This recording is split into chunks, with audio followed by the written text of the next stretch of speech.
কলমি শাকের গাছকে আমরা সবাই কম বেশি চিনি ও খেয়েছি। আচ্ছা, জানেন কি এই শাক কয় রকমের হয় ও কখন এই গাছে ফুল ফোটে? কলমি শাক খেলে কী কী উপকার পাওয়া যায়, কলমি শাকের সম্বন্ধে বিস্তারিত জানতে অবশ্যই ভিডিওটা শেষ পর্যন্ত দেখুন। কলমি শাক, যাকে ইংলিশে বলা হয় ওয়াটার স্পিনাচ, এই শাক দেখতে দুই রকম হয়। একটি পুরো সবুজ রঙের দেখতে, এইগুলো বাজারে বেশি বিক্রি হয়। এই শাক চাষিরা মাঠে শুকনো ডাঙাতে চাষ করে থাকে।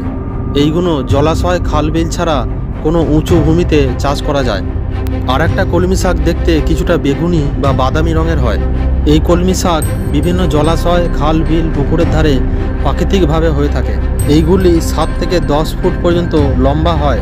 এর পাতাগুলি দেখতে অনেকটা তীরের ফলার মতো। ফুলের রং হয় বেগুনি, আর সবুজ কালারের যে কলমি শাক আছে তার ফুলের রং হয় সাদা।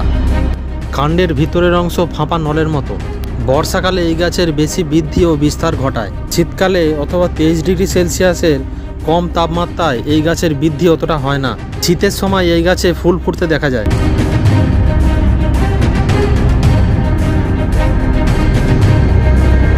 কলমি শাকের অনেক উপকারী গুণ রয়েছে। উচ্চ রক্তচাপ বা হাই প্রেশার, কোলেস্টেরল কমানো বা যারা ওজন কমাতে চায় তাদের জন্য বিশেষ উপকারী এই শাক। এছাড়া জন্ডিস, লিভারের সমস্যা, বদহজম, হৃদরোগ, চোখের জন্য ভালো।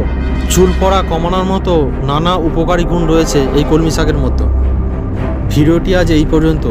এই ভিডিওটি যদি আপনাদের একটু উপকারী বলে মনে হয় তাহলে অবশ্যই ভিডিওটি একটি লাইক করবেন আর চ্যানেলটি সাবস্ক্রাইব করে রাখবেন পরবর্তী আরও ভিডিও দেখার জন্য।